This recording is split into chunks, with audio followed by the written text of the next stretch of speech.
പിണറായി വിജയൻ എന്ന് പറയുന്ന ഒരു ഏകശിലാ വിഗ്രഹം അദ്ദേഹം ചോദ്യം ചെയ്യപ്പെടാത്ത രാജാവായി പോവുകയാണ്. അദ്ദേഹം എങ്ങോട്ടാണ് കൊണ്ടുപോകുന്നത്? സ്വന്തം കുടുംബത്തിനും വേണ്ടപ്പെട്ടവർക്കും വേണ്ടി ഒരു ഭരണകൂടം. സത്യത്തിൽ കേരളത്തിലെ ജനങ്ങൾ ഇത്ര വെറുത്ത ഒരു ഗവൺമെൻറ് സമീപകാലത്തുണ്ടായിട്ടില്ല. അദ്ദേഹത്തെ UDF ആണ് വലിയ ഒരു സിംബോളിക്കായിട്ടുള്ള ഒരു വലിയ കഥാപാത്രമായി കൊണ്ടെന്ന് പറഞ്ഞ് ഞാൻ ഒട്ടും യോജിക്കുന്നില്ല. അദ്ദേഹത്തെ കേരളത്തിലെ ജനങ്ങളാണ്, കേരളത്തിലെ ക്രോസ് സെക്ഷനിലുള്ള ആളുകൾ ആരോട് ചോദിച്ചാലും എല്ലാവരും യുനാനിമസായി അംഗീകരിക്കുന്ന കേരളത്തിലെ ഒരു ലീഡറാണ് ശ്രീ ശശി തരൂർ. EP ജയരാജന് പല കക്ഷികളുമായി, പ്രത്യേകിച്ച് CPM വേണ്ടി മറ്റ് കക്ഷികളുമായും മറ്റ് സാമ്പത്തിക ശക്തികളുമായിട്ടൊക്കെ ഈ അഡ്ജസ്റ്റ്മെൻറ്റ് നടത്തുന്ന ഒരാളാണ്. അപ്പോൾ അദ്ദേഹത്തിൻ്റെ കൂടി ഒരു പിന്തുണയോടുകൂടിയാണ് ഇവിടെ കൊണ്ടുവന്നിരിക്കുന്ന കാര്യത്തിൽ യാതൊരു സംശയമില്ല. മാത്രമല്ല നമ്മുടെ പന്ന്യൻ രവീന്ദ്രൻ എത്രയോ സീനിയറായിട്ടുള്ള നേതാവ്, കേരളത്തിലെ ഏറ്റവും CPM-നെ സംബന്ധിച്ച് അല്ല ഇടതുപക്ഷ മുന്നണിയെ സംബന്ധിച്ച് ഏറ്റവും സീനിയറായിട്ടുള്ള നേതാവ്, അദ്ദേഹത്തെ കൊണ്ടുവന്ന് ചതിക്കാനുള്ള ഏർപ്പാടാണ് ഇവർ നടത്തുന്നത് എങ്കിൽ അത് വളരെ കഷ്ടമാണ്. രാജ്യത്തിന് വേണ്ടി ഒന്നും ചെയ്യാത്ത രണ്ട് മഹാന്മാരാണ് നരേന്ദ്രമോദിയും പിണറായി വിജയനും. അവർ തിരഞ്ഞെടുപ്പ് എടുക്കുമ്പം അവർ കമ്മ്യൂണലായി ജനങ്ങളെ ഡിവൈഡ് ചെയ്ത് അതിൻ്റെ പേരിൽ ലാഭമെടുക്കാൻ ശ്രമിക്കുകയാണ്.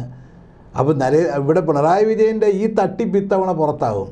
കാരണം ഇതെല്ലാ തെരഞ്ഞെടുപ്പ് കാലത്ത് ഈ തട്ടിപ്പോയിട്ട് വരുന്ന ഇത്തവണ VP ജയരാജനെ പോലെ ശുദ്ധാത്മാക്കളുള്ളത് കൊണ്ട് ഈ കഥകളെല്ലാം വെളിയിലും വന്നു. അതിനി വരും ദിവസങ്ങളിൽ എല്ലാവർക്കും ബോധ്യമാകുകയും ചെയ്യും. പ്രതാപൻ്റെതായ സ്റ്റൈലുണ്ട്, മുരളീധരൻ്റെ പെങ്ങൾ പോലും കൂടെയില്ല, സഹോദരി പോലും കൂടെയില്ല. സഹോദരിയുടെ പിന്തുണയല്ലല്ലോ മുരളീധരൻ ഇത്രയും വളർന്നു വന്നിട്ടുള്ളത്. സഹോദരിയുടെയൊക്കെ കാര്യം പറഞ്ഞു കഴിഞ്ഞാൽ സഹോദരിയുടെയൊക്കെ എന്നെ അത്ഭുതപ്പെടുത്തുന്ന സ്റ്റേറ്റ്മെൻറ്റുകളൊക്കെയാണ് സഹോദരിയൊക്കെ നടത്തിക്കൊണ്ടിരിക്കുന്നത്. അവർ കോൺഗ്രസ് പാർട്ടിയുടെ ഒരു 3 രൂപ മെമ്പർഷിപ്പ് പോലും ഇല്ലാത്ത സമയത്താണ് അവർ KTDCയുടെ ചെയർപേഴ്സണായിട്ട് 5 കൊല്ലം വന്നത്. അന്നൊന്നും ഈ പാർട്ടിക്കതൊന്നും ആരുമല്ല. SFI എന്ന് പറയുന്ന ഒരു ക്രിമിനൽ സംഘമായിന്ന് എന്ന് വെച്ചാൽ അത് SFI പോലും നിയന്ത്രിക്കാൻ കഴിയാത്ത രീതിയിലായി. ഈ രാജ്യത്തെ ഈ പറയുന്ന പുതിയ തലമുറയുടെ എല്ലാ ദുശീലങ്ങളും അടങ്ങുന്ന ക്യാമ്പസുകളിലുള്ള മദ്യത്തിൻ്റെ മയക്കുമരുന്നിൻ്റെയും ഏജൻസികൾ മുഴുവൻ അവർക്ക് രാഷ്ട്രീയ സംരക്ഷണം കിട്ടാൻ, അവർക്ക് അവരുടെ മസിൽ പവറിൻ്റെ സംരക്ഷണം കിട്ടാൻ വേണ്ടി അവർ മുഴുവൻ SFIയിലാണ് ചെന്ന് ചാടിയിരിക്കുന്നത്. നമസ്കാരം, മലയാളി വാർത്ത ഇൻസൈഡിലേക്ക് സ്വാഗതം ശ്രീ ജോസഫ് പാടിക്കൻ. നമസ്കാരം. UDF വലിയ ആത്മവിശ്വാസത്തോടെയാണ് ഇക്കുറി പാർലമെൻറ്റ് തെരഞ്ഞെടുപ്പിലേക്ക് കടന്നത്. പക്ഷേ ഈ തെരഞ്ഞെടുപ്പ് പ്രചരണത്തിൻ്റെ ആദ്യഘട്ടത്തിൽ ചില തിരിച്ചടികൾ ഇപ്പോൾ UDF നേരിടുന്നുണ്ടോ? പ്രത്യേകിച്ച് നരേന്ദ്രമോദി ഇന്നിതാ അതിശക്തമായ പ്രചരണത്തിന് കേരളത്തിലെത്തിയിരിക്കുന്നു. BJP ഒരുപക്ഷെ UDF പ്രതീക്ഷിച്ചതിനേക്കാൾ മികച്ച സ്ഥാനാർത്ഥികളെ, രാജീവ് ചന്ദ്രശേഖരനെ, സുരേഷ് ഗോപിയെ പോലെയുള്ള മികച്ച സ്ഥാനാർത്ഥികളെ പല മണ്ഡലങ്ങളിലും അവതരിപ്പിച്ചിരിക്കുന്നു. ചില മണ്ഡലങ്ങളിലെങ്കിലും 6 മണ്ഡലങ്ങളിൽ നേരിട്ട് LDFും NDAയും തമ്മിലാണ് മത്സരമെന്ന് EP ജയരാജൻ പോലും പറഞ്ഞിരിക്കുന്നു. കഴിഞ്ഞ തവണ 20-ൽ 19 സീറ്റ് നേടിയ UDFന് ഇക്കുറി കടുത്ത വെല്ലുവിളി തന്നെയാണോ മുന്നിലുള്ളത്? ഒന്നുമല്ല. ഇപ്പം പല സർവേ ഫലങ്ങളും തന്നെ വെളി വന്നുകൊണ്ടിരിക്കുകയല്ലേ. 20-ൽ 20 നേടാനുള്ള സാധ്യത തന്നെയാണ് ഞങ്ങൾക്ക് കാണാൻ കഴിയുന്നത്. ഞാൻ വെറുതെ പറയുകയല്ല.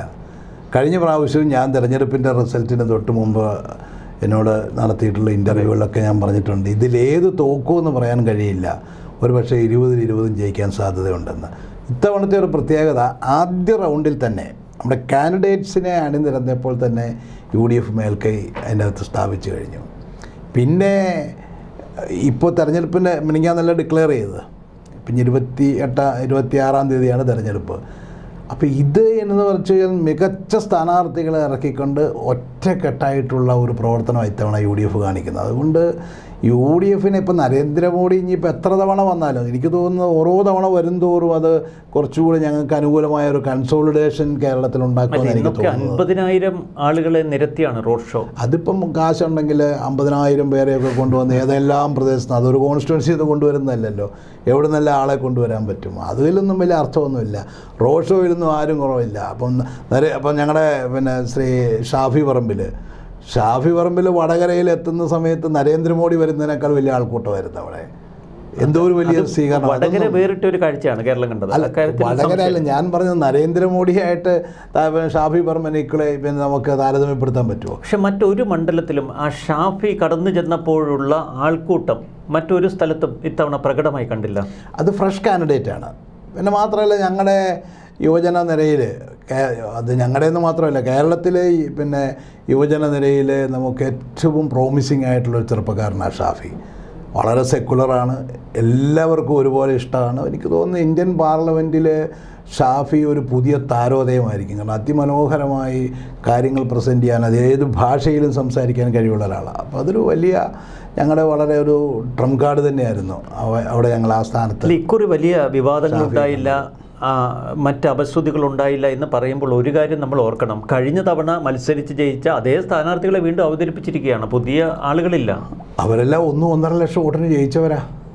അങ്ങനെ ജയിച്ച് നിൽക്കുന്ന ആളുകളെ ഞങ്ങൾക്ക് ഒരു കാരണവുമില്ലാതെ മാറ്റേണ്ട കാര്യമുണ്ടോ? പക്ഷെ അത് പല സ്ഥലങ്ങളിലും ഈ ജയിച്ച് ആ മണ്ഡലത്തിൽ കുറേ കാലമായി ജീവിച്ച് ജനങ്ങളിൽ നിന്ന് അകന്നുപോയ കുറേയേറെ ആളുകളുണ്ടായിരുന്നു. അവരൊക്കെ എന്തുകൊണ്ട് മാറ്റിയില്ല? അപ്പം അങ്ങനെ ജനങ്ങളിൽ നിന്ന് അകന്നുപോയി എന്ന് പറയാൻ ആരുമില്ല.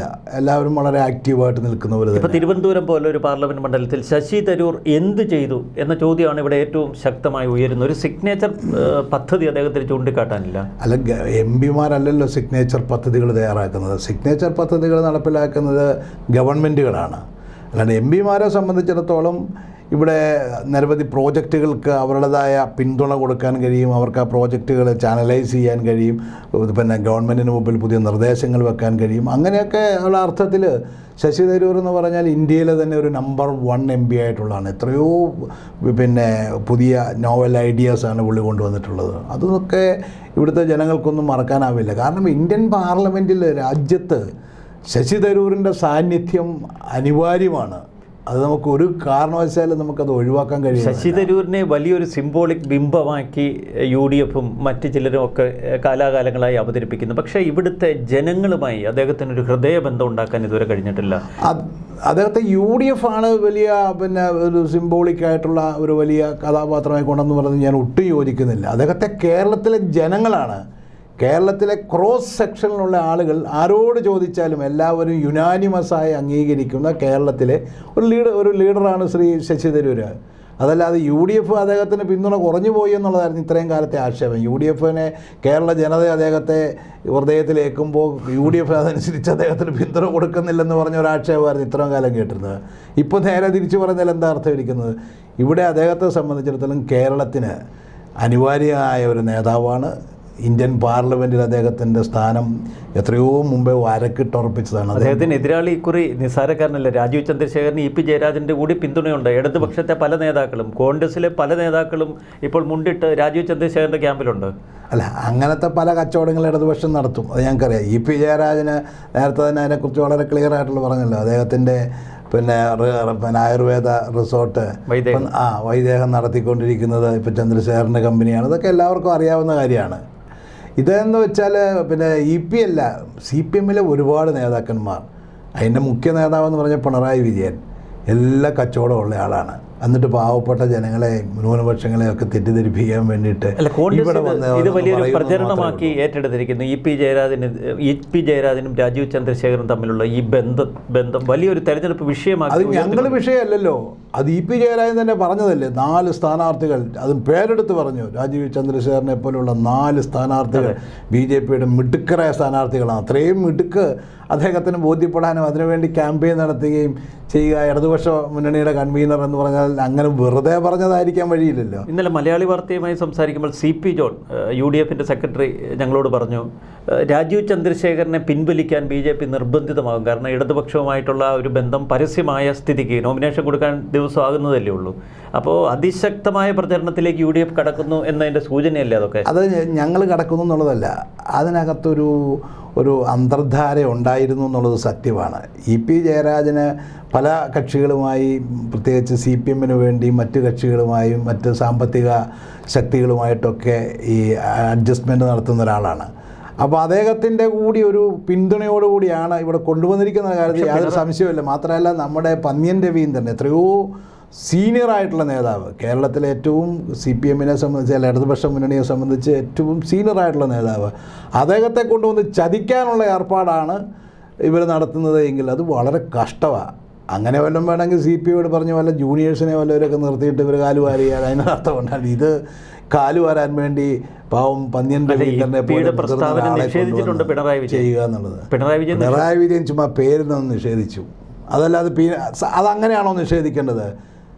ഇ പി ജയരാജൻ എന്ത് അനാവശ്യമായി പറയുന്നതെന്ന് വെച്ചാൽ പൊട്ടിത്തെറിക്കാൻ എടുക്കാനാണല്ലോ, പൊട്ടിത്തെറിക്കേണ്ടതല്ലേ. എന്നിട്ട് എന്താ പറഞ്ഞത്? അദ്ദേഹം ഇ പി ജയരാജനെ തള്ളി പറഞ്ഞിട്ടില്ല. ഇവിടെ മത്സരം LDFും UDFും തന്നെയാണ് എന്ന് മാത്രം ഇങ്ങനൊരു വാക്ക് ഒഴുക്കൻ മട്ടിൽ പറഞ്ഞതല്ലാതെ വലിയ കള്ളക്കളിയല്ലേ. നമ്മുടെ മുഖ്യമന്ത്രിയുടെ എല്ലാ കേസുകളും മുക്കി അവരുടെ മുമ്പിൽ, നരേന്ദ്രമോദിയുടെ മുമ്പിൽ വിനീത ഭാവത്തോടെ നിൽക്കുന്ന മുഖ്യമന്ത്രിയല്ലേ നമ്മൾ കാണുന്നത്. എത്ര പച്ചയായ, വളരെ പച്ചയ്ക്ക് പറഞ്ഞാൽ തിരുവനന്തപുരം സീറ്റ് കച്ചവടം ചെയ്തിരിക്കുകയാണോ? തിരുവനന്തപുരം സീറ്റ് കച്ചവടത്തിന് ശ്രമിക്കുക, പക്ഷെ അത് പൊളിക്കും. അത് പൊളിയും. ജനങ്ങൾ ഇവിടുത്തെ തിരിച്ചറിയും. ഈ BJP വിരോധം പറഞ്ഞുകൊണ്ട് വോട്ട് വാങ്ങിക്കാനാണല്ലോ, ന്യൂനപക്ഷ കൺസോളിഡേഷനാണല്ലോ ഇപ്പം പിണറായി വിജയൻ ശ്രമിക്കുന്നത്. നരേന്ദ്രമോദി ഭൂരിപക്ഷ കൺസോളിഡേഷനും പിണറായി വിജയൻ ന്യൂനപക്ഷ കൺസോളിഡേഷൻ. രാഷ്ട്രീയം ഇവരാരും ഒന്നും ചെയ്തിട്ടില്ലല്ലോ. രാജ്യത്തിന് വേണ്ടി ഒന്നും ചെയ്യാത്ത രണ്ട് മഹാന്മാരാണ് നരേന്ദ്രമോദിയും പിണറായി വിജയനും. അവർ തെരഞ്ഞെടുപ്പ് എടുക്കുമ്പം അവർ കമ്മ്യൂണലായി ജനങ്ങളെ ഡിവൈഡ് ചെയ്ത് അതിൻ്റെ പേരിൽ ലാഭമെടുക്കാൻ ശ്രമിക്കുകയാണ്. അപ്പോൾ ഇവിടെ പിണറായി വിജയൻ്റെ ഈ തട്ടിപ്പ് ഇത്തവണ പുറത്താകും. കാരണം ഇതെല്ലാ തെരഞ്ഞെടുപ്പ് കാലത്ത് ഈ തട്ടിപ്പോയിട്ട് വരുന്ന, ഇത്തവണ പി ജയരാജനെ പോലെ ശുദ്ധാത്മാക്കളുള്ളത് കൊണ്ട് ഈ കഥകളെല്ലാം വെളിയിലും വന്നു. അതിനി വരും ദിവസങ്ങളിൽ എല്ലാവർക്കും ബോധ്യമാകുകയും. ഇതുവരെ UDF ആരോപണം ഉന്നയിച്ചിരുന്നത് തൃശ്ശൂരിലെ സുരേഷ് ഗോപി എന്ന സ്ഥാനാർത്ഥിയെക്കുറിച്ച്. മോദിയുമായി ഒരു ധാരണയുണ്ട്, തൃശ്ശൂരിൽ ചില അന്തർധാരകളുണ്ട്. പക്ഷേ VS സുനിൽകുമാർ എന്ന ശക്തനായ സ്ഥാനാർത്ഥി ഇടതുപക്ഷം നിർത്തിയതോടെ ആരോപണത്തിന് മുന്നേ ഒടിഞ്ഞു. അവിടെ ഒരു കാര്യം ഉറപ്പാണ്, സുരേഷ് ഗോപി 3-ാം സ്ഥാനത്താണ്. ഇനിയിപ്പം 20 ദിവസം 28 ദിവസം അല്ല, ഇത് ഇ പി ജയരാജന് യാതൊരു സംശയവുമില്ല അവിടെ. കാരണം അദ്ദേഹത്തിന് ഓരോ ദിവസം താഴോട്ടേ പോകും, മുന്നോട്ട് പോകാനാവില്ല. അദ്ദേഹം ഒരു രാഷ്ട്രീയക്കാരനല്ല, അദ്ദേഹത്തിന് അതിനുള്ള മെയ്വഴക്കവും ഇല്ല. രാഷ്ട്രീയക്കാരുടെ കുതന്ത്രങ്ങൾ അദ്ദേഹത്തിന് അറിയില്ല. കുതന്ത്രങ്ങളാണ്, പിന്നെ അദ്ദേഹത്തിന് എല്ലാ തന്ത്രങ്ങളും കുതന്ത്രങ്ങളും അറിയാം. അതുകൊണ്ടാണല്ലോ അദ്ദേഹം എല്ലാ സമുദായത്തിൻ്റെയും സ്ഥലങ്ങളൊക്കെ കയറി ഇറങ്ങി ഓരോരോ പുതിയ നമ്പറുകളൊക്കെ കാണിച്ചൊക്കെ നിൽക്കുന്നത്. കുതന്ത്രങ്ങളൊക്കെ അറിയാം, പക്ഷേ അതൊന്നും ഫലിക്കുന്നില്ല. സിനിമയിൽ അഭിനയിക്കുന്ന അതേ ലാഘവത്തോടെ ജനമനസ്സുകളിലേക്ക്. ലൂർദ് പള്ളിയിലെ മാതാവിന് അദ്ദേഹം സമർപ്പിച്ച ഒരു കാണിക്ക പോലും ഒറിജിനലല്ല, അത് സ്വർണ്ണമല്ല, ചെമ്പാണെന്ന് പ്രചരണം നടത്തുകയാണ് ഇപ്പോൾ UDF. അത് UDF ഒന്നും പ്രചരണം നടത്തുന്നില്ല, അത് ആ പള്ളിയിലെ കമ്മിറ്റിക്കാരെടുത്ത്. കാരണം അവർക്ക് അവിടെ വരുന്ന ഓരോ സാധനവും അത് കാണിക്കയായിട്ട് കിട്ടുന്നതാണെങ്കിലും അതിൻ്റെ മൂല്യം അളന്ന് റെഡിയാക്കി വെക്കണം. കാരണം പള്ളി കമ്മിറ്റികളൊക്കെ മാറി മാറി വരുന്നതാണ്. അപ്പോൾ ഓരോന്നിൻ്റെ മൂല്യം അത് പരിശോധിച്ച് വെക്കാനുള്ള ഉത്തരവാദിത്തം കമ്മിറ്റിക്കാർക്കുണ്ട്. അവർ അതിനുവേണ്ടി മൂല്യം അതിൻ്റെ നോക്കാൻ ഇപ്പോഴും അവർക്ക് ചിലപ്പോൾ വേറെ എന്തെങ്കിലും കണ്ടു കാണുമായിരിക്കും. അതൊന്നും UDFനെ ബാധിക്കുന്ന കാര്യമല്ല. സുരേഷ് ഗോപി 3-ാം സ്ഥാനത്തേക്ക് പോകുമെന്നൊരു പക്ഷേ കേരളത്തിൽ ഉറപ്പിച്ചു പറയുന്നത് ഒരു ഉയർന്ന നേതാവ് അങ്ങ് മാത്രമായിരിക്കും. ഉറപ്പ്, 3-ാം സ്ഥാനത്ത് ഉറപ്പാണ്. അദ്ദേഹം നേരത്തെ ഞങ്ങൾക്ക് അദ്ദേഹം ഒരു ത്രികോണ മത്സരത്തിനുള്ള സാധ്യത ഇവിടെ ഒരുക്കിയിരുന്നു. നല്ല ടഫ് ഫൈറ്റ് തന്നെയായിരുന്നു. ഞങ്ങളുടെ ഒരു ലാസ്റ്റ് മൊമെൻറ്റിലെ ഒരു സ്ഥാനാർത്ഥിയിലുണ്ടാക്കിയ ഒരു ചേഞ്ച് അതവിടെ അത്ഭുതങ്ങളാണ് സൃഷ്ടിച്ചിരിക്കുന്നത്. അവിടെ LDF UDF മത്സരം. പ്രതാപനെ പോലെ ഗ്രാസ് റൂട്ട് ലെവൽ ബന്ധങ്ങൾ കെ മുരളീധരൻ അവിടെ ഇല്ല. കെ മുരളീധരന് ഒരു കെട്ടുകാഴ്ച പോലെ ഇങ്ങനെ കൊണ്ടു നടത്താനല്ലേ പറ്റുള്ളൂ. അതൊക്കെ തെറ്റിദ്ധാരണയുള്ള കാര്യമാണ്. പ്രതാപൻ്റെതായ സ്റ്റൈലുണ്ട്, മുരളീധരൻ്റെ പെങ്ങൾ പോലും കൂടെയില്ല, സഹോദരി പോലും കൂടെയില്ല. സഹോദരിയുടെ പിന്തുണ അല്ലല്ലോ മുരളീധരൻ ഇത്രയും വളർന്നു വന്നിട്ടുള്ളത്. സഹോദരിയുടെയൊക്കെ കാര്യം പറഞ്ഞു കഴിഞ്ഞാൽ സഹോദരിയുടെയൊക്കെ എന്നെ അത്ഭുതപ്പെടുത്തുന്ന സ്റ്റേറ്റ്മെൻറ്റുകളൊക്കെയാണ് സഹോദരിയൊക്കെ നടത്തിക്കൊണ്ടിരിക്കുന്നത്. അവർ കോൺഗ്രസ് പാർട്ടിയുടെ ഒരു 3 രൂപ മെമ്പർഷിപ്പ് പോലും ഇല്ലാത്ത സമയത്താണ് അവർ KTDCയുടെ ചെയർപേഴ്സണായിട്ട് 5 കൊല്ലം വന്നത്. അന്നൊന്നും ഈ പാർട്ടിക്കൊന്നും ആരുമല്ല. ഞാനൊരു 50 വർഷമായിട്ട് ഈ പ്രസ്ഥാനത്തിലുള്ള, 40 വർഷം മുമ്പ് KSU സ്റ്റേറ്റ് പ്രസിഡൻ്റ് ആയിരുന്ന ആളാണ് ഞാനിന്ന് ഇവരെയൊക്കെ നമുക്കറിയാം. അതുകൊണ്ട് ഇവരൊക്കെ പറയുന്ന ഈ അവകാശവാദങ്ങളൊക്കെ കേട്ട് ഞാൻ അത്ഭുതപ്പെട്ടു പോവുകയാണ്. ഞാൻ ആരെക്കുറിച്ചും വ്യക്തിപരമായി പറയാനൊന്നുമില്ല. 2000-ലൊക്കെ ഇവിടെ KTDCയുടെ ചെയർപേഴ്സൺ ആകുന്നത് സത്യം പറഞ്ഞാൽ കേരളത്തിൻ്റെ ക്യാബിനറ്റിൻ്റെ അംഗീകാരം പോലും ഇല്ലാതെയാണ്. അദ്ദേഹം അന്നത്തെ ടൂറിസം മന്ത്രിയായിരുന്ന KV തോമസിനെ കൊണ്ടൊരു എക്സിക്യൂട്ടീവ് ഓർഡർ ഇറക്കി ഇവർ കയറി KTDCയുടെ ചെയർപേഴ്സൺ ആകുക ചെയ്തത്. ക്യാബിനറ്റിൻ്റെ അംഗീകാരം പോലും മേടിക്കാതെ. എന്നുവെച്ചാൽ ക്യാബിനറ്റിലന്ന് കേരളയാണ്. അവരൊന്നും അന്നത്തെ ക്യാബിനറ്റിലെ മിനിസ്റ്റേഴ്സും പാർട്ടി അതിനൊന്നും സമ്മതം തരി കൊടുക്കില്ല. അപ്പോൾ അത് കൊടുക്കില്ല എന്നറിയാവുന്നത് കൊണ്ട് ടൂറിസം മന്ത്രിയായിരുന്ന KV തോമസിനെ കൊണ്ട് എക്സിക്യൂട്ടീവ് ഓർഡർ ഇറക്കി KTDCയുടെ ചെയർപേഴ്സണായിട്ട് കയറിയിരുന്നത്. അതൊക്കെ അതിനെക്കുറിച്ചൊന്നും ഞാനൊന്നും പറയാനൊന്നുമില്ല. കാരണം അവരെക്കുറിച്ച് പറഞ്ഞ് വലുതാക്കാനും ഞാനില്ല. അതൊക്കെ അപ്രസക്തമായ കാര്യങ്ങളൊക്കെയാണ്. അവരെന്തിനാണ് പോയെന്നുള്ളത് തന്നെ അത്ഭുതപ്പെടുത്തുകയാണ്. കഴിഞ്ഞ ദിവസം നമ്മുടെ രാഹുൽ ഗാന്ധി ബോംബെയിൽ പ്രസംഗിച്ചതുപോലെ പല ആളുകൾക്കും ഭയമാണ്. EDF ഭയം. പലതിനെയും ഭയമുള്ളവരൊക്കെ പോകും. പക്ഷേ ഭയം മാത്രമല്ലല്ലോ. ഇപ്പോൾ പത്തനംതിട്ടയിൽ 3 കോൺഗ്രസ് നേതാക്കൾ NDA ക്യാമ്പിലേക്ക് പോയി. പത്മജ വേണുഗോപാലും സംഘവും തൃശ്ശൂരിൽ നിന്ന് വിട്ടുപോയി. ഇവിടെ തമ്പാനൂർ സതീഷ്, നമ്മുടെ സ്പോർട്സ് താരം തുടങ്ങിയവരൊക്കെ, പത്മിനി തുടങ്ങിയവരൊക്കെ തിരുവനന്തപുരത്ത് നിന്ന് BJP ക്യാമ്പിലേക്ക് പോയി. അപ്പോൾ കേരളത്തിൻ്റെ പല ഭാഗത്തു നിന്നും ഈ ഒഴുക്ക് പ്രകടമാണ്. അത് ഒഴുക്കൊന്നും അല്ലെന്നേ. ഇവിടെയൊക്കെ ഏതെങ്കിലും മോഹഭംഗങ്ങളൊക്കെ ഉള്ള ആളുകൾ സ്വാഭാവികമായിട്ട് അതിലേക്ക് എവിടെയെങ്കിലും നല്ല ലാഭവും വല്ലതും കിട്ടുമെന്ന് അറിയാൻ വേണ്ടി പോകുന്നുള്ളൂ.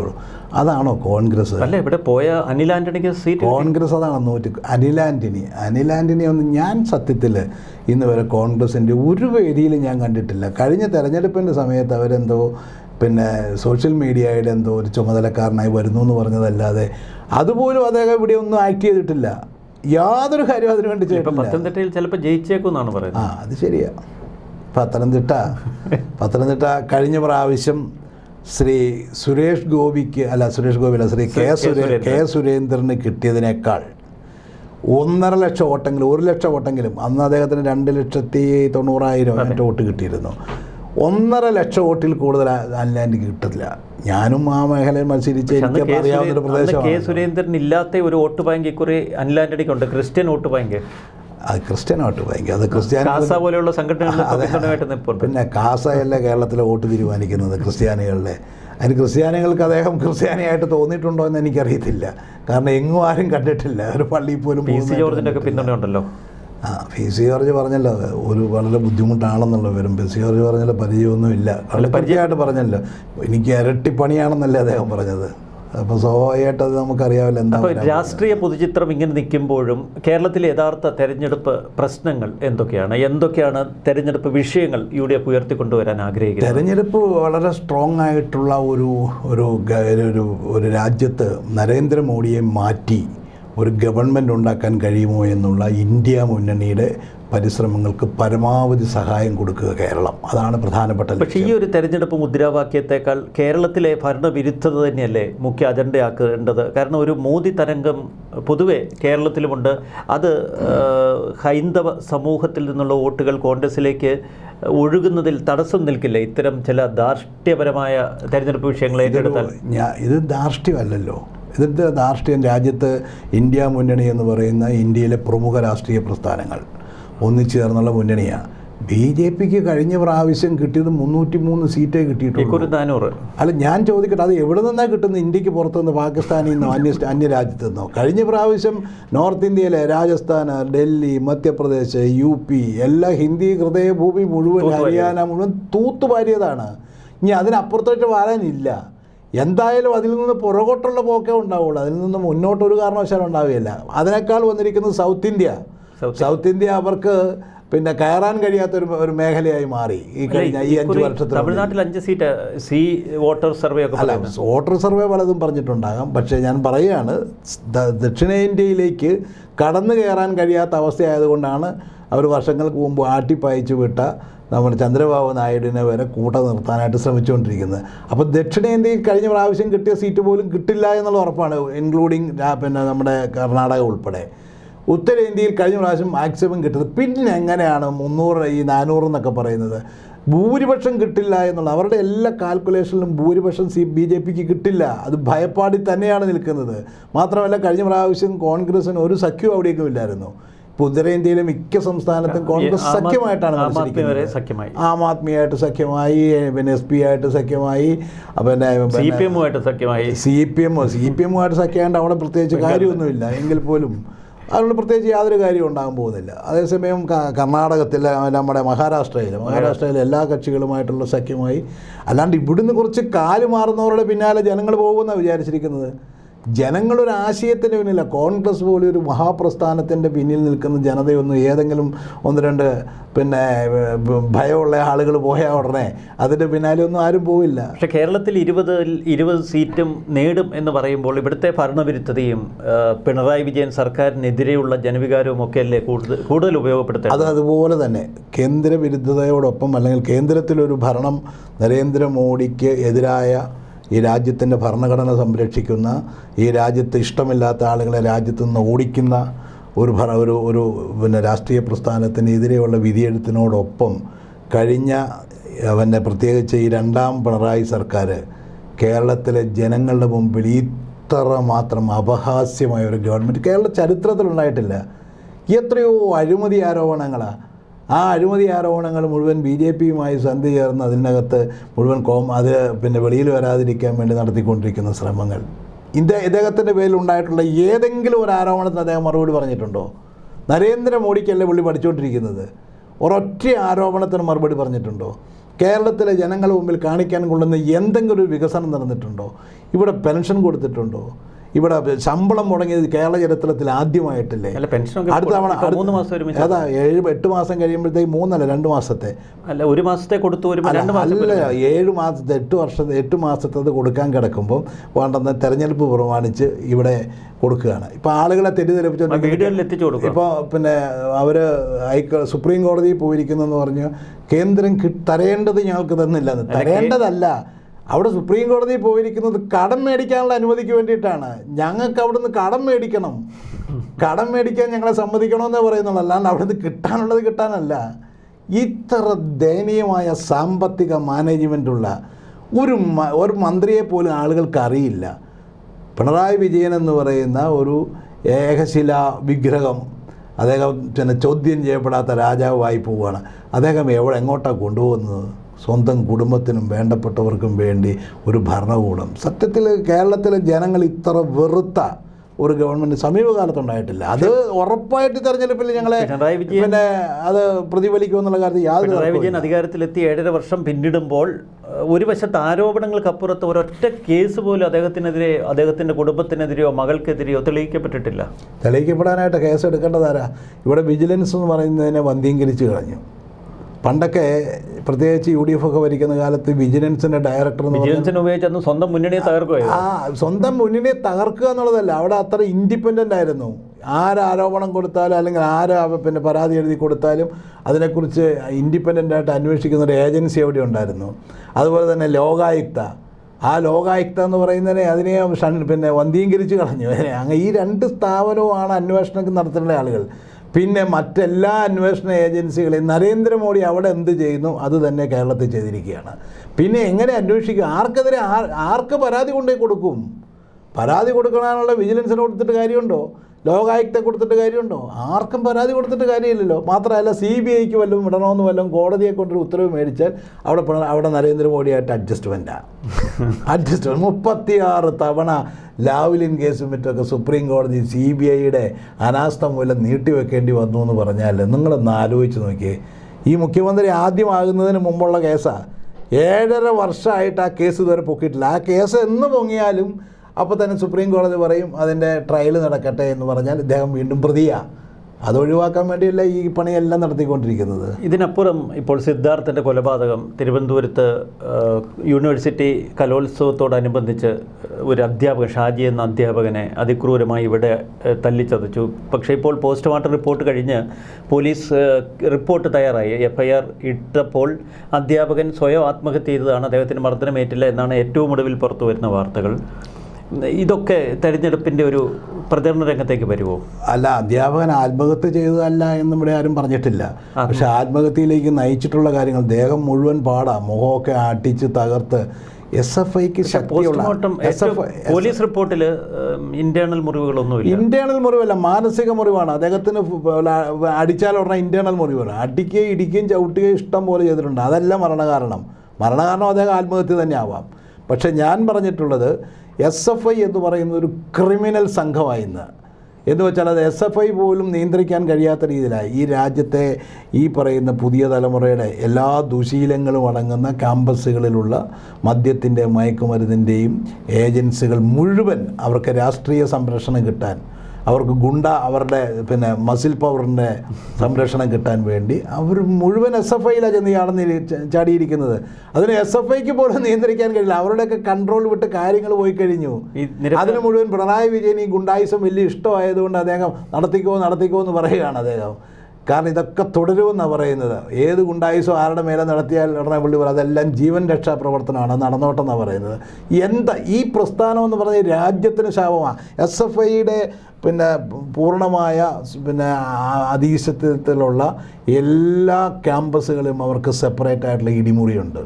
അവരുടെ യൂണിയൻ ഓഫീസ് എന്ന് പറയുന്ന സംവിധാനം വെച്ച് അവിടെയാണ് മുഴുവൻ സാമൂഹ്യ വിരുദ്ധ പ്രവർത്തനം നടക്കുന്നത്. ഇത് സത്യമായൊരു കാര്യമാണ്. ഞാൻ DYFIയുടെ ഒരു പ്രമുഖ നേതാവ്, ഞാൻ പേര് പറയുന്നില്ല, അത് കാരണം അദ്ദേഹത്തിൻ്റെ ബാധിക്കുന്നു. നേതാവിൻ്റെ അടുത്ത് ഞാൻ പറഞ്ഞപ്പോൾ എൻ്റെ അടുത്ത് സമ്മതിക്കുക എന്നോട് പറഞ്ഞു, എവിടെയെങ്കിലും ഉണ്ടെങ്കിലും ഒന്ന് സൂചിപ്പിച്ചേക്കണം എന്നും കൂടി എൻ്റെ അടുത്ത് സൂചിപ്പിച്ചിട്ടുണ്ട്. അവർക്ക് തന്നെ സംശയം, അവർക്ക് 100% അറിയാം. പക്ഷേ സിദ്ധാർത്ഥൻ്റെ അവരുടെയൊക്കെ അതെ, ഞാൻ ചോദിക്കട്ടെ, വി ശിവൻകുട്ടിയെ പോലെ വിദ്യാഭ്യാസ മന്ത്രി തന്നെ പറഞ്ഞല്ലോ ഈ പ്രസ്ഥാനം എങ്ങോട്ടാണ് പോകുന്നത് അത്ഭുതപ്പെട്ടില്ലേ? സുരേഷ് കുറുപ്പ് പറഞ്ഞില്ലേ SFIയുടെ ഏറ്റവും നല്ല കാലഘട്ടത്തിൽ പുഷ്കരകാലത്ത് SFIയുടെ തിരിച്ചുവരവിന് നേതൃത്വം കൊടുത്തയാളാണ് സുരേഷ് കുറുപ്പ്. അവർക്ക് പോലും അംഗീകരിക്കാൻ കഴിയാത്തൊരു വല്ലാത്ത ഗുണ്ടാ സംഘം, ആ സംഘമാണ് കേരളത്തിലെ ക്യാമ്പസുകൾ ഭരിക്കുന്നത്. ക്യാമ്പസിൽ ഏത് സർവകലാശാലയിലെ ഏത് കോഴ്സുകളാണ് നടത്തേണ്ടതെന്ന് പോലും അവർ തീരുമാനിക്കുന്ന ഒരവസ്ഥയിലേക്ക് വന്നിരിക്കുകയാണ്. ഈ സിദ്ധാർത്ഥൻ്റെ കൊലപാതകം CBI അന്വേഷിക്കുന്നു. CBI അന്വേഷണത്തിലൂടെ കൂടുതൽ വിവരങ്ങൾ പുറത്തു വരുമെന്ന് UDF പ്രതീക്ഷിക്കുന്നുണ്ടോ? CBI എൻക്വയറിയിൽ അവർക്ക് ഈ പറഞ്ഞതുപോലെ കേരള ഗവൺമെൻറ്റിൻ്റെ സ്വാധീനമില്ല. ഇൻഡിപെൻഡൻ്റ് ആയിട്ട് അവരെ വിട്ട് കഴിഞ്ഞാൽ കുറച്ച് കാര്യങ്ങൾ വെളിയിൽ വരും തീർച്ചയായിട്ടും. അതൊക്കെ സത്യം അറിയാം, ഉറപ്പായിട്ടും സത്യം വെളിയിൽ വരണം. നിങ്ങൾ എന്താ പറയുന്നത്? എത്ര ഭീകരമായൊരു സംഭവം! ഇത് ഒരു ക്യാമ്പസിലുള്ള കാര്യമെന്നാണ് പറയുന്നത്. എനിക്കറിയാം MG സർവകലാശാലയ്ക്ക് ക്യാമ്പസിൽ ക്ലാസ്സുകൾ നടക്കുന്നുണ്ട്. ആ ക്യാമ്പസിൽ ഹോസ്റ്റലുണ്ട്. സാധാരണക്കാരന്, ആ നാട്ടിലെ ഒരു മനുഷ്യന് ആ വഴിക്ക് നടന്നു പോകാൻ പറ്റത്തില്ല. അത്ര വലിയ SFIയുടെ സാമൂഹ്യ വിരുദ്ധന്മാരുടെ താവളം അത് മുഴുവൻ. അതിന് മുമ്പിലൂടെ ഒരു KSUക്കാരനോ മറ്റേതെങ്കിലും സംഘടനപ്പെട്ടവനോ അതിൻ്റെ മുമ്പിൽ കൂടെ പോലും നടന്നു പോകാൻ പറ്റത്തില്ല. അത്ര ഭീകരമാണ് മിക്കവാറും ക്യാമ്പസുകളൊക്കെ. പ്രത്യേകിച്ച് അവർക്ക് ഭരണത്തിൻ്റെ സ്വാധീനം കൂടെ ഉള്ളതുകൊണ്ട് ക്യാമ്പസുകളൊക്കെ അടക്കി ഭരിക്കുകയാണ്. ഇവരാണ് ജനാധിപത്യത്തെക്കുറിച്ചും സോഷ്യലിസത്തെക്കുറിച്ചും വലിയ മാനവികതയെക്കുറിച്ചൊക്കെ സംസാരിക്കുന്നത്. തിരിച്ച് ഏറ്റവും ഒടുവിൽ ചർച്ച കോൺഗ്രസിലേക്ക് നമ്മൾ തിരികെ വരുമ്പോൾ ഇക്കുറി വനിതാ പ്രാതിനിധ്യം വളരെ കുറവ്, പഴയ തലമുറ മാറ്റമില്ല, ഒരു നിസ്സംഗമായി പോകുന്നൊരു പാർട്ടിയാണോ മുന്നിൽ? ഏതാ തലമുറ മാറാത്തത്? മാർക്സിസ്റ്റ് പാർട്ടിയുടെ സ്ഥാനാർത്ഥികളെക്കാൾ ചെറുപ്പക്കാരാണ് ഞങ്ങളുടെ കോൺഗ്രസിൻ്റെ. അല്ല, മാർക്സിസ്റ്റ് പാർട്ടിയുടെ എല്ലാം പാർലമെന്റിൽ നല്ല കഴിവുള്ളവർ വേണം. തോമസ് ഐസക്കിനെ പോലെ, ശൈലജയെ പോലെ, എളമരം കരീം. ശൈലജ പാർലമെന്റിൽ, അതെ, പാർലമെന്റിൽ ഷാഫി പറമ്പൻ്റെ ഒന്നും അടുത്ത് നിൽക്കാൻ ഇന്ത്യൻ പാർലമെന്റിൽ സംസാരിക്കാൻ ഈ പറഞ്ഞ ഒരാൾക്ക്. ഇവിടുത്തെ ടീച്ചറമ്മ ഒരു കാലത്ത് ആരായിരുന്നു? ടീച്ചറമ്മ പാവത്തിനെ വെച്ചുകൊണ്ട് കഴിഞ്ഞ കോവിഡ് കാലത്ത് ഈ ഗവൺമെൻറ്റും അവർ തന്നെ പറഞ്ഞല്ലോ, ഞാൻ എന്തെങ്കിലും വാങ്ങിയിട്ടുണ്ടെങ്കിൽ മുഖ്യമന്ത്രി അറിഞ്ഞാൽ ഞാൻ വാങ്ങിയിട്ടുള്ളതെന്ന്. മറ്റേ PPE കിറ്റിൻ്റെയും ഗ്ലൗസിൻ്റെയും ഒക്കെ കച്ചവടത്തിൻ്റെ കഥ വെളിയിൽ വന്നപ്പോൾ എത്ര കോടിയുടെ നടന്നത്. ചോദിച്ചപ്പോൾ അവർ പറഞ്ഞത്, ഞാൻ എന്ത് ചെയ്തിട്ടുണ്ടെങ്കിലും മുഖ്യമന്ത്രി പറഞ്ഞതാണ്. മുഖ്യമന്ത്രി പറഞ്ഞതിൻ്റെ അടിയിൽ ഒപ്പിടാൻ വേണ്ടി ഒരു കഥാപാത്രം എന്നുള്ളതേ ഉള്ളൂ. പക്ഷേ അന്നത്തെ ഒരു PR ഏജൻസികളുടെയൊക്കെ വലിയ പ്രചരണത്തിൻ്റെ പേരിൽ അവർ വലിയ ഒരു മഹതിയായി ചിത്രീകരിച്ചു എന്നുള്ളത് സത്യമാണ്. പക്ഷേ അതെല്ലാം പിന്നീട് ആ കോവിഡ് കാലത്തെ പർച്ചേസിൻ്റെ, പ്രത്യേകിച്ച് ആരോഗ്യവകുപ്പിൽ നടന്നിട്ടുള്ള പർച്ചേസിൻ്റെ കഥകൾ വന്നപ്പോഴത്തേക്ക് അവർ നിസ്സഹായമായി നോക്കി നിന്നിരുന്നു എന്നുള്ളത് കേരളം ബോധ്യപ്പെട്ടൊരു കാര്യമാണ്. അവർക്ക് കേരളത്തിൽ ഇങ്ങനെയൊക്കെ നടക്കാൻ കൊള്ളാം എന്നുള്ളതല്ല, അതൊരു പാർലമെൻറ്റ് അംഗം എന്നുള്ള നിലയിൽ അവർക്കൊട്ടും ശോഭിക്കാൻ കഴിയില്ല. പക്ഷേ കേരളത്തിൻ്റെ ഒരു പൊതുസമൂഹത്തിന് മുന്നിൽ വളരെ പരിണിതപ്രജ്ഞരായ തോമസ് ഐസക്, എളമരം കരീം, ശൈലജ തുടങ്ങിയ സ്ഥാനാർത്ഥികളെ അവതരിപ്പിക്കുക വഴി CPM എന്തിനേറെ നമ്മുടെ രാധാകൃഷ്ണനെ പോലും, ഇക്കുറി മന്ത്രിയായിരിക്കുന്ന രാധാകൃഷ്ണനെ പോലും സ്ഥാനാർത്ഥിയാക്കി അവതരിപ്പിച്ചിരിക്കുകയാണ്. അതുവഴി കേരളത്തിലെ ഒരു പൊതുസമൂഹത്തിൻ്റെ ഒരു ശ്രദ്ധയും കൂടുതൽ പിന്തുണയും അവർക്ക് ആർജിക്കാൻ കഴിയില്ലേ? ഇവർക്ക് ആർക്കും കഴിയുന്നില്ല എന്നുള്ളതാണ് ഈ തെരഞ്ഞെടുപ്പിൻ്റെ രംഗത്ത്, ഫീൽഡിൽ കഴിഞ്ഞ ഒരാഴ്ചയായി പോകുന്ന ഒരാൾക്ക് എനിക്ക് മനസ്സിലാക്കാൻ കഴിയും. ഈ പറഞ്ഞ ആലത്തൂർ രമ്യയ്ക്ക് ഇക്കുറി വെല്ലുവിളി. ആലത്തൂരിൽ ഒരു മത്സരം UDF LDF മത്സരം നടക്കുന്നുണ്ട്, അതില്ലെന്ന് ഞാൻ പറയുന്നില്ല. പക്ഷേ ബാക്കി ഒരു സ്ഥാനാർത്ഥിക്കും അത്ര പോലും ചെയ്യാൻ കഴിയാത്തൊരവസ്ഥയാണുള്ളത്. വളരെ സേഫായി UDFൻ്റെ കയ്യിലുണ്ടായിരുന്ന എറണാകുളത്തും ചാലക്കുടിയിലും ഇക്കുറി 2020 സ്ഥാനാർത്ഥി മത്സരിക്കുന്നു. അവർക്ക് ചാലക്കുടിയിൽ അവരുടെ തന്നെ ഒരു ഫിക്സഡ് ഡെപ്പോസിറ്റ് 1.5 ലക്ഷം വോട്ടുണ്ട്. കഴിഞ്ഞ നിയമസഭാ തെരഞ്ഞെടുപ്പിൽ 3 മണ്ഡലങ്ങളിൽ നിന്ന് 62 വോട്ട്. അത് മുഴുവൻ UDFൻ്റെ വോട്ടല്ലല്ലോ, അത് മുഴുവൻ UDFൻ്റെ വോട്ടല്ലല്ലോ അവിടെ കൊണ്ടുപോകുന്നത്. അതവർ കൊടുക്കുന്നു, അവർ കിറ്റ് കൊടുക്കുന്നു, അവർക്കെല്ലാവർക്കും കൂപ്പൺ കൊടുക്കുന്നു, കൂപ്പൺ കൊടുത്താൽ കുറഞ്ഞ വിലയ്ക്ക് സാധനം കൊടുക്കുന്നു, അവരുടെ CSR ഫണ്ട് ഉപയോഗിക്കുന്നു. അതാണല്ലോ അവരുടെ ഒരു രാഷ്ട്രീയ പ്രവർത്തന രീതി. അല്ലാതെ അവരുടെ ആശയം കണ്ട് ആദർശം കേട്ടിട്ട് ആളുകൾ ഓടിക്കൂടുന്നതല്ലല്ലോ. അത് കോൺഗ്രസിൻ്റെ മാത്രമല്ല വോട്ട് പോകുന്നത്, അതെല്ലാവരുടെ വോട്ട് അവർ പിടിക്കുന്നുണ്ടെങ്കിൽ കൊണ്ടുപോകും. പിന്നെ എറണാകുളത്ത് അങ്ങനെയൊന്നും ഒരു ഭീഷണി പോലും ഉള്ളതായിട്ട് ഞങ്ങൾക്ക് തോന്നുന്നില്ല. അങ്ങനെയൊന്നൊരു വിഷയം പോലും ഉള്ളതല്ല അവിടെ. ഹൈബിക്ക് തന്നെയാണ്. എന്താ സംശയിക്കുന്നത്? അതിനൊന്നും വേറെ അവിടെ എതിരാളികളൊന്നുമില്ല കാര്യമായിട്ട്.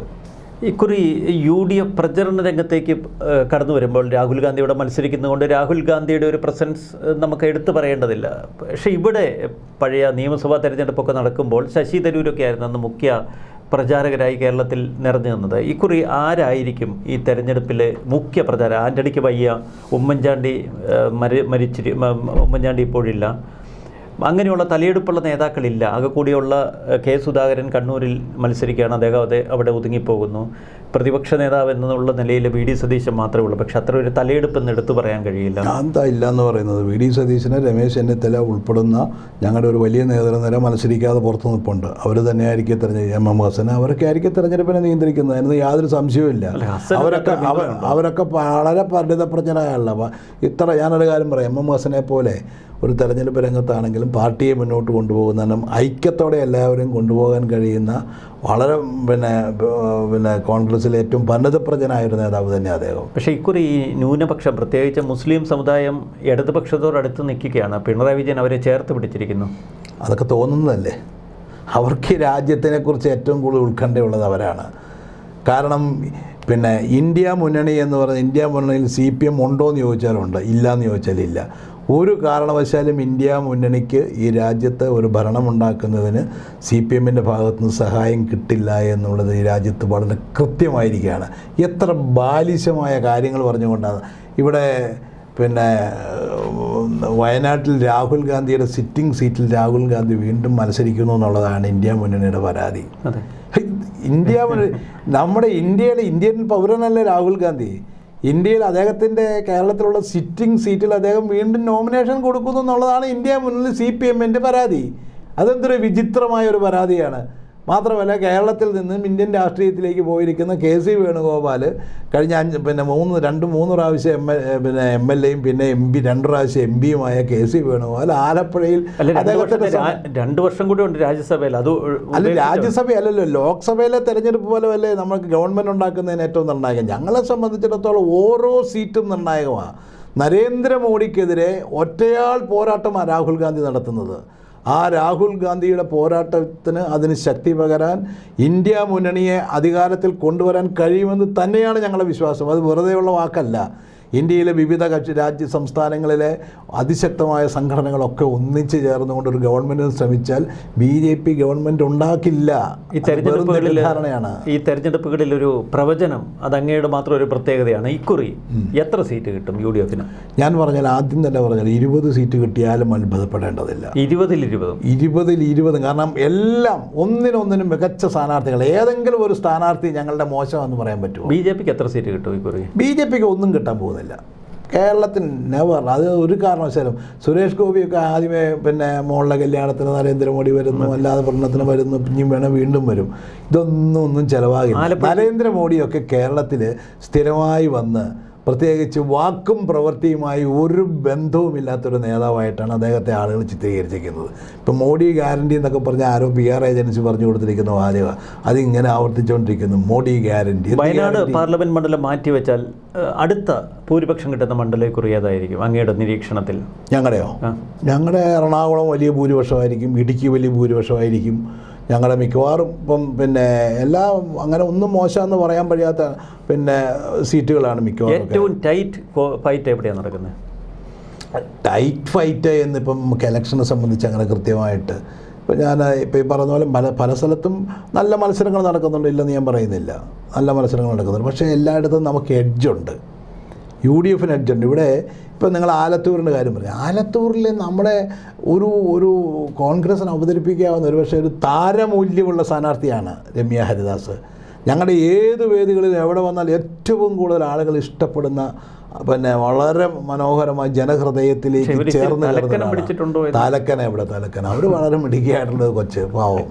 അതല്ലാതെ വളരെ മിടുക്കിയായിട്ടുള്ള ഞാൻ പറയാം, ഇതുപോലെ കാര്യങ്ങൾ അവതരിപ്പിക്കാൻ കഴിയുന്നൊരു കുട്ടി കേരളത്തിലെ ഞാൻ പറയാം, കോൺഗ്രസിൻ്റെയോ UDFൻ്റെയോ മാത്രമല്ല, കേരളത്തിലെ ഏത് വേദികളിൽ, ഏത് സാംസ്കാരിക മേഖലകളിൽ പോലും ചെന്നാൽ ആ വേദി മൊത്തം കൈയടക്കുന്ന, അവിടെ മുഴുവൻ ഇളക്കി മറിക്കുന്ന ഒരു താരമൂല്യമുള്ള സ്ഥാനാർത്ഥി കൂടിയാണ്. മധ്യ തിരുവിതാംകൂറിൽ ഇക്കുറി കേരള കോൺഗ്രസ് എമ്മിൻ്റെ പിന്തുണയില്ല, PC ജോർജിൻ്റെ പിന്തുണയില്ല. 2 ഫ്രാക്ഷനാണ് അങ്ങ് മാറിപ്പോയത് UDFൽ നിന്ന്. അത് നമുക്ക് കാണാം. നമുക്ക് കോട്ടയം തെരഞ്ഞെടുപ്പിൻ്റെ റിസൾട്ട് കഴിയുമ്പോൾ കാണാം. തീർച്ചയായിട്ടും കേരള കോൺഗ്രസ് മാണി ഗ്രൂപ്പ് പോയതിന് എന്താണ് ഞങ്ങൾക്ക് ദോഷം പറ്റിയെന്നുള്ളത്. തീർച്ചയായിട്ടും ഞാനും കോട്ടയം പാർലമെൻറ്റ് മണ്ഡലത്തിൽ ശ്രദ്ധിക്കുന്ന ഒരാളാണ്, അതുകൊണ്ട് ഞാൻ പറഞ്ഞത്. അത് ഞങ്ങൾക്ക് കാണാം. വളരെ നന്ദി ശ്രീ ജോസഫ് വാഴക്കൻ. നന്ദി, നമസ്കാരം.